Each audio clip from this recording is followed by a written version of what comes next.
Hello everyone, welcome to my channel. जैसे कि आप सबको पता है, हम जो है सीडीपी के क्वेश्चन जो है वो डिस्कस कर रहे हैं। हमने जो है सीडीपी के क्वेश्चन की सीरीज चला रखी है।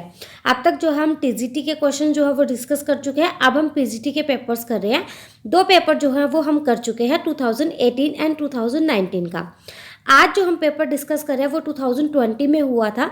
ये लेवल 3 का जो पेपर है वो हम डिस्कस कर रहे हैं। चलो स्टार्ट करते हैं बिना टाइम को वेस्ट किए हुए। देखते हैं हमारा फर्स्ट क्वेश्चन क्या है। फर्स्ट क्वेश्चन है, निम्नलिखित में से कौन सी विकास की सही विशेषता नहीं है? Which of the following is not the true characteristics of development? कि जो डेवलपमेंट है उसके बारे में यहाँ 4 स्टेटमेंट जो हमें गिवन है, इनमें से कौन सी सही नहीं है ये हमें बताना है।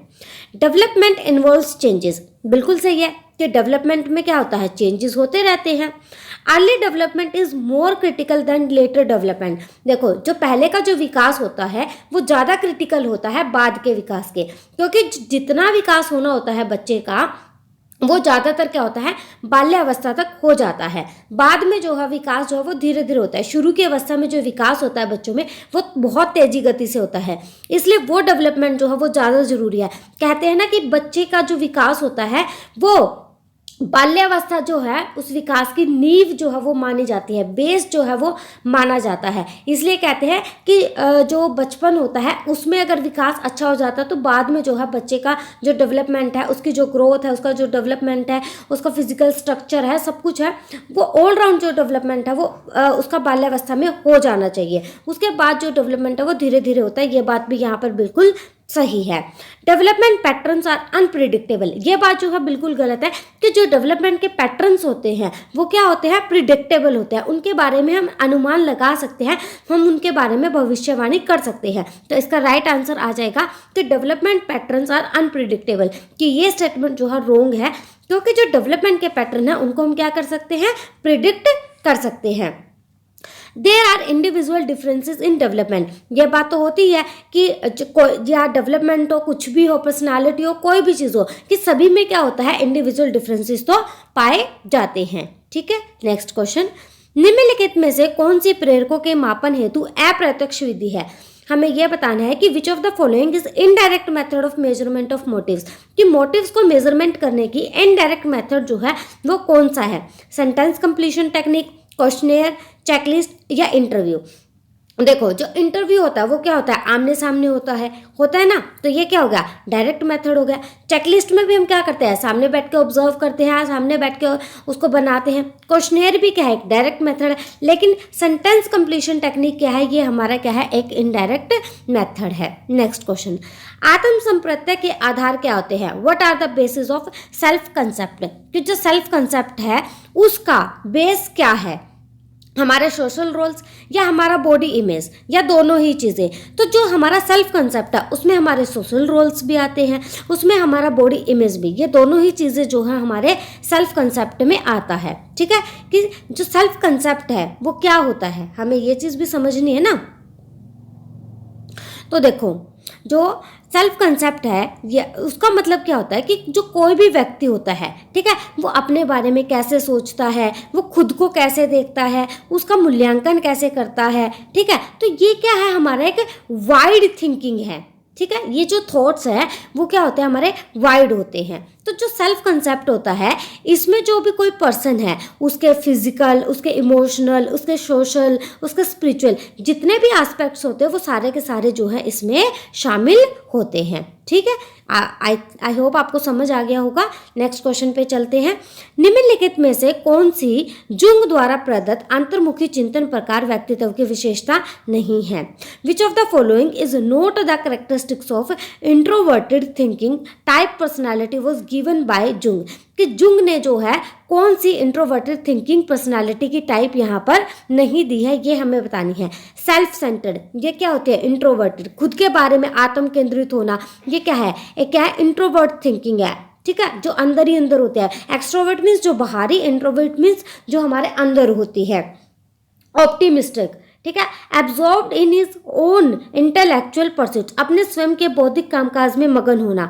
सपोर्ट थ्योरी विद फैक्ट्स, तथ्यों के आधार पर सिद्धांतों का साथ देने वाला। देखो जो ऑप्टिमिस्टिक होता है वो क्या होता है, बाहरी होता है। तो ये क्या है हमारा जो हमारा इंट्रोवर्टेड थिंकिंग टाइप पर्सनालिटी है उसका जो है ये टाइप नहीं है, ये जो है जुंग ने नहीं दिया था।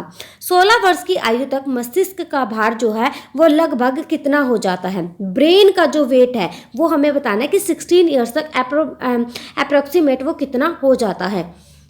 750 gram to 900 gram, 1200 gram to 1400 gram, 1000 gram to 1200 gram, 800 gram to 1000 gram.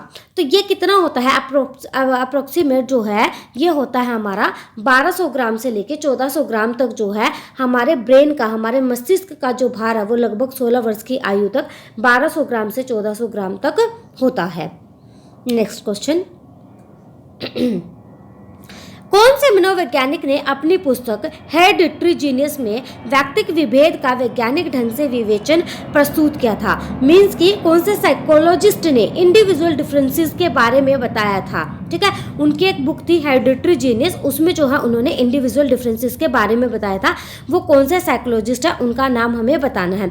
Allport ने बताया था, बिगेन हंट ने बताया था, जीन पियाजे ने बताया था, या फिर सर फ्रांसिस गाल्टन ने बताया था। तो देखो जो इंडिविजुअल डिफरेंसेस है उसके बारे में बात किसने की थी? सबसे पहले गाल्टन ने जो है इसके बारे में बात की थी। ठीक है, तो हेरेडिटरी जीनियस उनकी एक बुक थी जिसमें उन्होंने इंडिविजुअल डिफरेंसेस के बारे में बताया था। आलपोर्ट जो है वो किसके बारे में बात करता है?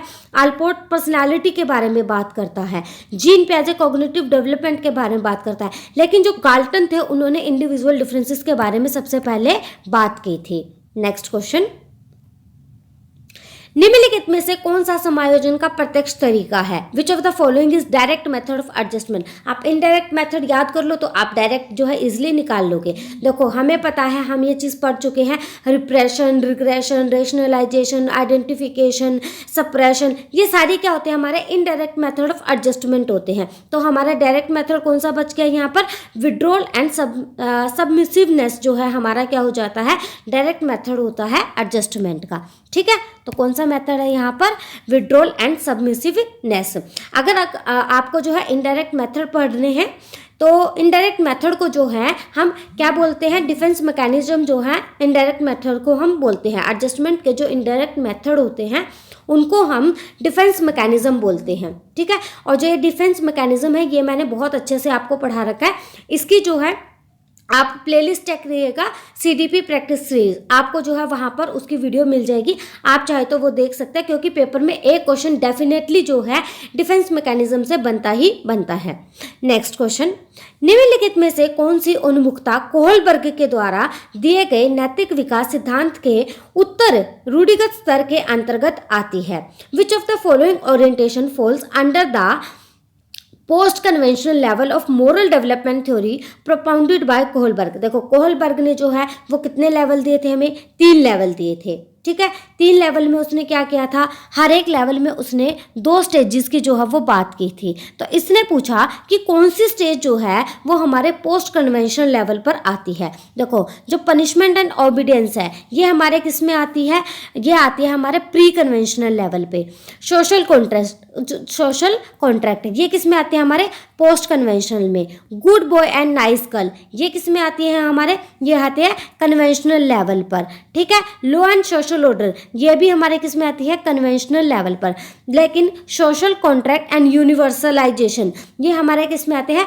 पोस्ट कन्वेंशनल लेवल पर आते हैं। ठीक है, देखो अभी दोबारा बता देती हूँ, 3 लेवल्स की बात जो है वो कोहलबर्ग ने की थी। ठीक है, हर एक लेवल में इसने क्या दी थी? 2 स्टेज दी थी। तो टोटल मिला के इसने कितनी स्टेजेस दी? 6 स्टेजेस जो है इसने दी। हर एक स्टेज की 2 स्टेज। ठीक है, तो टोटल कितनी होगी? 6 स्टेजेस जो है वो कोहलबर्ग ने दी थी। लेवल जो है वो 3 बताए थे। ठीक है, तो यहाँ पर ये पूछा है कि जो पोस्ट कन्वेंशनल लेवल है उसमें कौन सी जो है ओरिएंटेशन आती है? तो वो आती है सोशल कॉन्ट्रैक्ट ओरिएंटेशन जो है वो हमारे पोस्ट कन्वेंशनल लेवल के अंतर्गत आता है। जो सोशल कॉन्ट्रैक्ट ओरिएंटेशन है इसमें क्या होता है ये भी मैं थोड़ा सा डिटेल में आपको बता देती हूँ। इस जब बच्चा जो है पोस्ट कन्वेंशन लेवल पर पहुंचता है उस समय क्या हो जाता है, बच्चे को ये पता चल जाता है कि जो समाज ने जो नियम बनाए हैं उनको जो है वो तोड़ा जा सकता है। ठीक है, इस समय बच्चे में जो मोरालिटी आती है वो ये समझ जाता है कि जो समाज ने जो नियम बनाए हैं वो हमारे लिए बनाए हैं और हम ही तो क्या है समाज का हिस्सा। उन नियम को बनाने वाले कौन है, हम खुद ही हैं। तो हम क्या कर सकते हैं, इन नियमों को चेंज भी कर सकते हैं। ठीक है, नेक्स्ट क्वेश्चन, निम्नलिखित में से कौन सी किशोर अवस्था की विशेषता नहीं है? Which of the following is not the characteristics of adolescence, कि एडोलसेंस की कैरेक्टरिस्टिक्स जो है वो यहाँ पर नहीं है, ये हमें बताना है। इमोशनल स्टेबिलिटी, देखो देखते ही पता चल जाना चाहिए। अगर बच्चा क्या है, किशोर अवस्था में जब बच्चा जाता है क्या वो इमोशनली स्टेबल होता है? बिल्कुल भी नहीं होता है। तो आपको आंसर जो है यहीं पर मिल गया। आगे हमें जो है ऑप्शंस को समझना है, तो आगे पढ़ लेते हैं। कॉन्ट्रास्टिंग मेंटल मूड्स, कि जो उसके मेंटल मूड्स है उसमें क्या होता रहता है, कॉन्ट्रास्ट होता रहता है, विरोध होता रहता है, कन्फ्लिक्ट होता रहता है। ये बात जो है बिल्कुल ठीक है। जब बच्चा एडोलसेंस में जाता है, टीनेज में जाता है, तो उसके मेंटल मूड्स क्या होते हैं, वो कन्फ्लिक्ट करते रहते हैं। एंजाइटी ऑफ वोकेशंस, कि जो उसको क्या है अपने व्यवसाय की चिंता होने लग जाती है। फीलिंग ऑफ हीरो वर्शिप, ये जो है ये तो सबसे बड़ी इसकी कैरेक्टरिस्टिक्स है कि जब बच्चा टीनेज में जाता है तो वो क्या करता है, जो भी इसका हीरो होता है उसकी वो पूजा करने लग जाता है। तो कौन सी कैरेक्टरिस्टिक्स नहीं है, इमोशनल स्टेबिलिटी, क्योंकि जब बच्चा टीनेज में जाता है तो उसका क्या होता है, उसके जो इमोशंस है वो इनस्टेबल हो जाते हैं। तभी तो हम कहते हैं कि जो किशोरावस्था उसको संघर्ष एवं तूफान की अवस्था भी तो इसीलिए कहा जाता है, क्योंकि इसमें जो इमोशंस है वो क्या हो जाते हैं, इनस्टेबल हो जाते हैं। उसके संवेगों में स्थिरता नहीं आती है, वो अस्थिर जो है वो हो जाते हैं। नेक्स्ट क्वेश्चन, उन ज्ञान अथवा कौशलों का कथन जिन्हें विद्यार्थी को अनुदेशन के बाद सीख जाना चाहिए। मीन्स कि आ स्टेटमेंट ऑफ नॉलेज और skills that student should master after instruction, instruction के बाद जो है वो बच्चों को आ जाने चाहिए, तो उसको हम क्या कहते हैं, uh content analysis and individualized educational program या an instructional objective and general aims. देखो क्वेश्चन से ही पता चल रहा है कि जब बच्चों को हम अनुदेशन देंगे वो तभी तो उस चीज़ को सीखेगा, तो इसलिए वो कौन से ऑब्जेक्टिव होंगे, वो हमारे होंगे एंड इंस्ट्रक्शनल ऑब्जेक्टिव्स। ठीक है, चलो नेक्स्ट क्वेश्चन पे चलते हैं। बहुत सारे क्वेश्चंस तो ऐसे हैं जो आप क्वेश्चन देखते ही आप बना लोगे। नेक्स्ट क्वेश्चन, निम्नलिखित में से कौन सा अच्छी स्मृति का लक्षण नहीं है? Which of the following is not the symptom of good memory, good memory का सिम्टम जो है वो कौन सा नहीं है? रैपिडिटी, देखो अगर आप किसी चीज को याद कर रहे हो, अगर आपको वो बहुत जल्दी याद आ रही है वो चीज, तो ये तो गुड मेमोरी हुई। एवरेज रिटेंशन, कि किसी चीज को आपने याद किया, कोई चीज है आपने देखी, उसका जो रिटेंशन है आपके दिमाग में, रिटेंशन मीन धारण या ठहराव। रिटेंशन का मतलब क्या होता है, धारण करना या ठहराव करना। वो आपका क्या है, सिर्फ एवरेज है, सो है। ठीक है, वो ज्यादा देर तक जो है आपके माइंड में कोई चीज रहती नहीं है। तो क्या ये गुड मेमोरी का सिम्टम होगा? चलो आगे देख लेते हैं। एक्यूरेसी, अगर आपने कोई चीज देखी और आपको एक्यूरेटली ऐसे कि ऐसे जो है वो याद आ गई, तो ये तो गुड मेमोरी का सिम्टम है।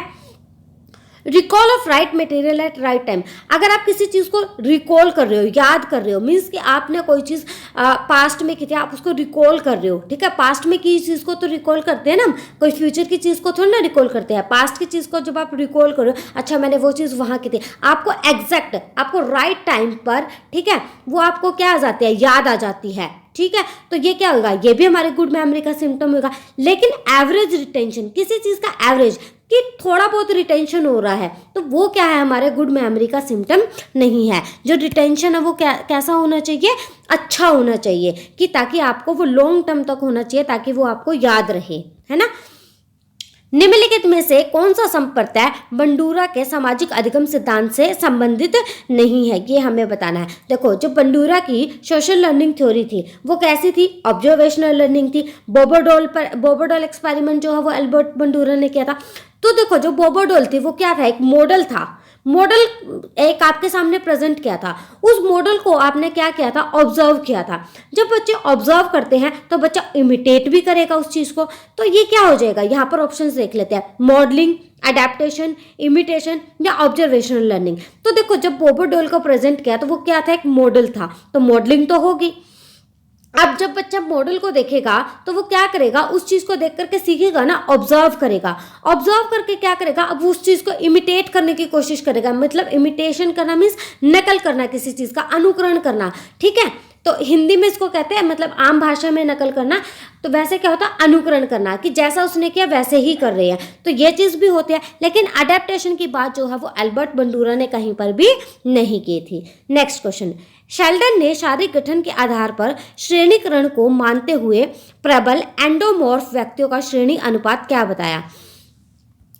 What is the ranking ratio given by Sheldon from predominant endomorph person according to physics? ठीक है, उसने एक रेशो बताया था, वो कितना था ये हमें बताना है। देखो वो कितना था, 711, 171, 117 या 444।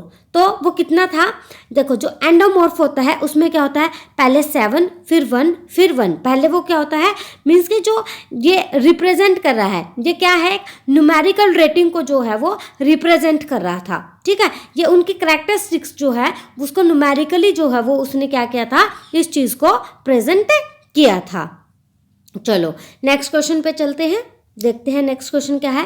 एरिक्सन के अनुसार व्यक्तित्व विकास की 5वीं अवस्था कौन सी है? एरिक्सन भी बहुत इंपॉर्टेंट टॉपिक है पेपर के पॉइंट ऑफ व्यू से। What is the 5th stage of personality development according to Erikson? देखो अगर आपको ना याद करने का तरीका बताते हो, बहुत जल्दी जो है इनको याद कर लोगे, आपको याद करने की जरूरत नहीं पड़ेगी। फर्स्ट क्या होता है, आप देखो एक सेकेंड मैं थोड़ा स्पेस बना लेती हूँ, आपको बहुत जल्दी जो है ये याद हो जाएंगी।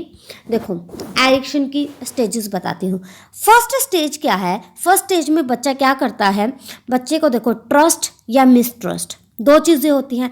बच्चा या तो ट्रस्ट करेगा, जब बच्चा पैदा होता है तो या तो वो ट्रस्ट करेगा या मिसट्रस्ट करेगा।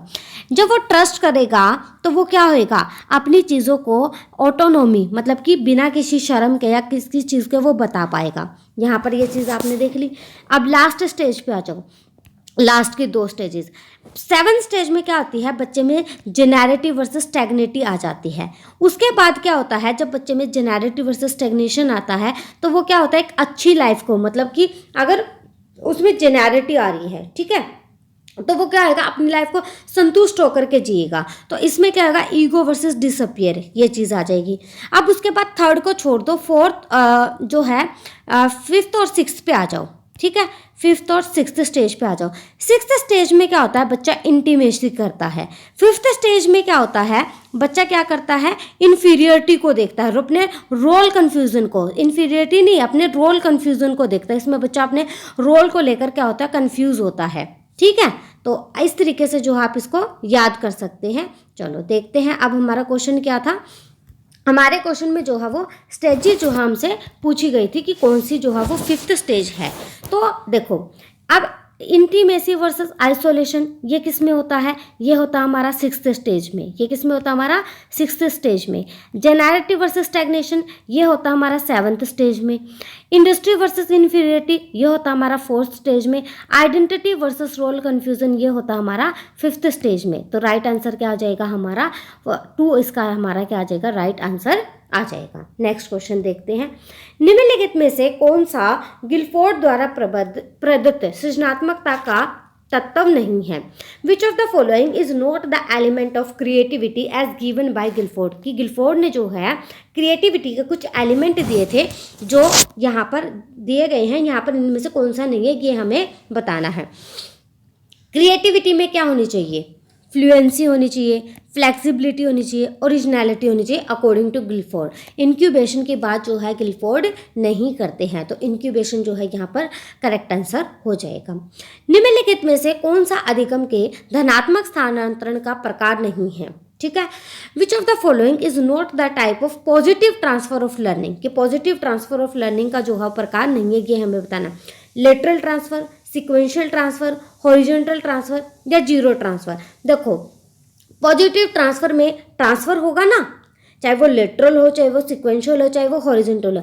लेकिन जब जीरो ट्रांसफर है, जीरो ट्रांसफर कुछ ट्रांसफर ही नहीं हुआ, लर्निंग का कुछ ट्रांसफर नहीं हुआ, ना तो नेगेटिवली ना पॉजिटिवली, कोई ट्रांसफर ही नहीं हो रहा, कोई हेल्प ही नहीं मिल रही।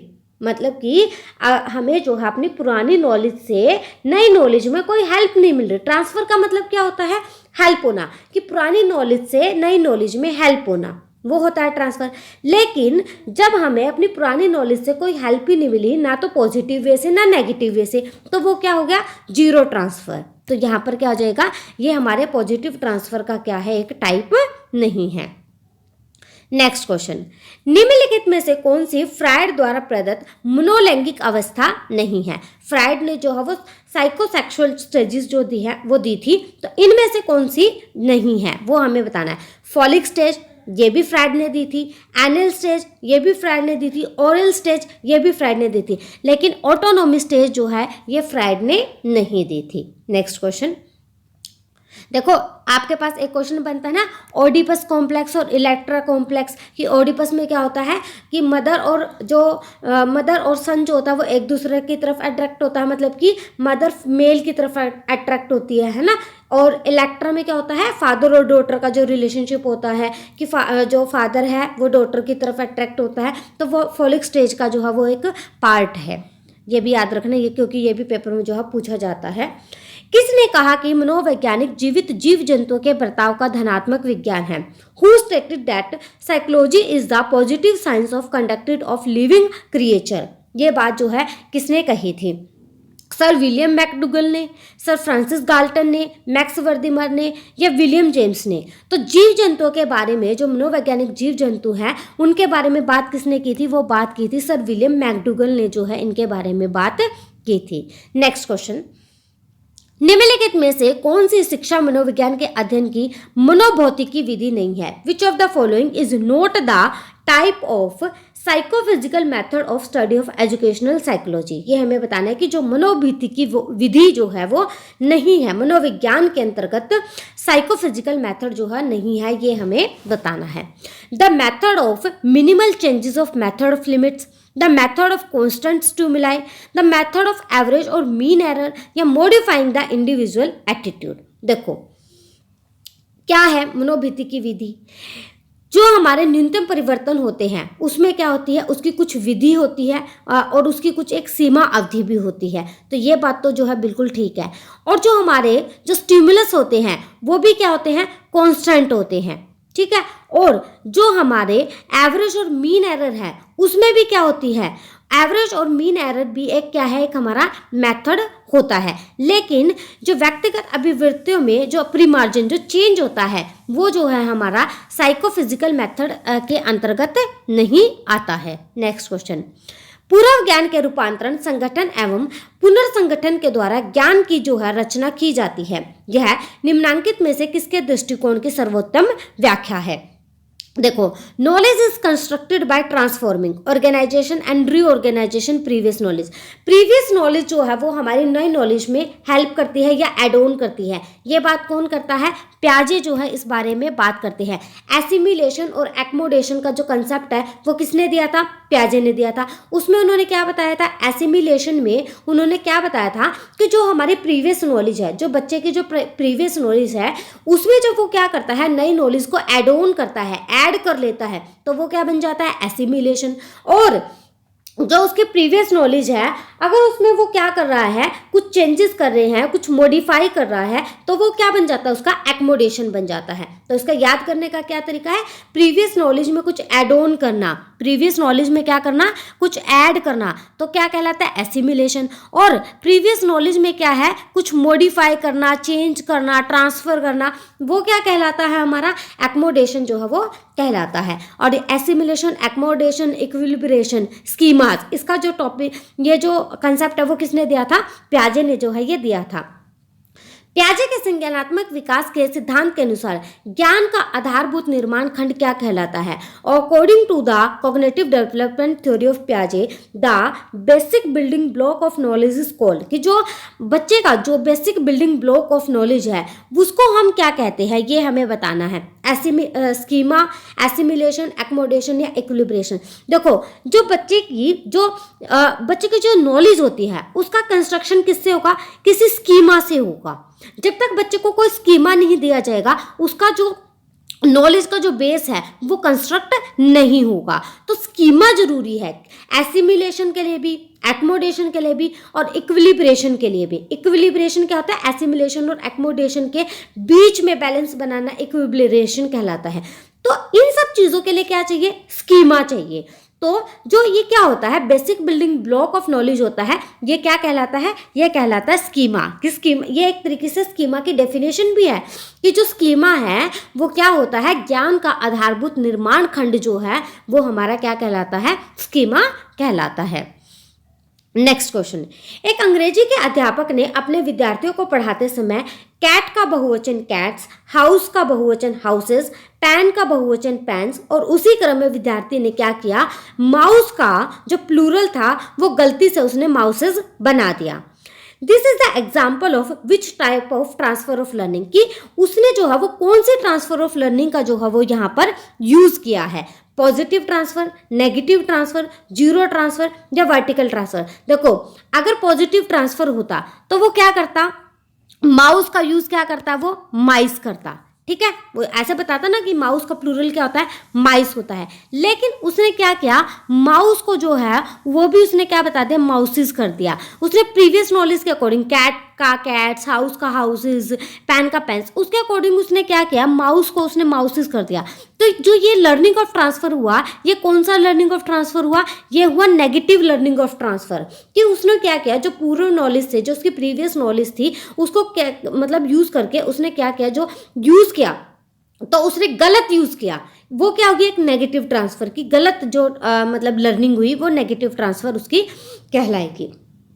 सॉरी, निम्नलिखित में से कौन सा उद्दीपन का वस्तुनिष्ठ या बाह्य निर्धारक है, which of the following is objective determinant of attention. Attention का कौन सा जो स्टिमुलस है, यहाँ पर जो 4 स्टिमुलस गिवन है वो कौन सा जो है स्टिमुलस वो बाह्य है, ठीक है, डिटरमिनेंट जो है वो बाह्य है, ये हमें बताना है। इंटरेस्ट, उसकी हैबिट, उसकी क्यूरियोसिटी या ड्यूरेशन ऑफ स्टिमुलस। अब देखो जो उसका इंटरेस्ट है वो उसका इंटरनल होता है, अगर वो इंटरेस्टेड है, इंटरेस्ट कहाँ से क्रिएट होता है, बच्चे के मन से क्रिएट होता है ना, तो वो क्या है उसका इंटरनल। उसकी हैबिट वो उसकी इंटरनल है, उसकी क्यूरियोसिटी वो इंटरनल है। लेकिन ड्यूरेशन ऑफ स्टिमुलस, जो स्टिमुलस का जो टाइम पीरियड है, जो ड्यूरेशन है वो क्या है, एक टाइम पीरियड के बाद बच्चे को क्या दिया जा रहा है, स्टिमुलस दिया जा रहा है, तो वो क्या हो गया, बाह्य हो गया ना। जब आपको एक तरीके से बार बार क्या है स्टिमुलस दिया जा रहा है, बार बार खाना दिया जा रहा है, 1 घंटे बाद दिया, फिर 2 घंटे बाद बच्चे को खाना दिया, फिर 3 घंटे बाद,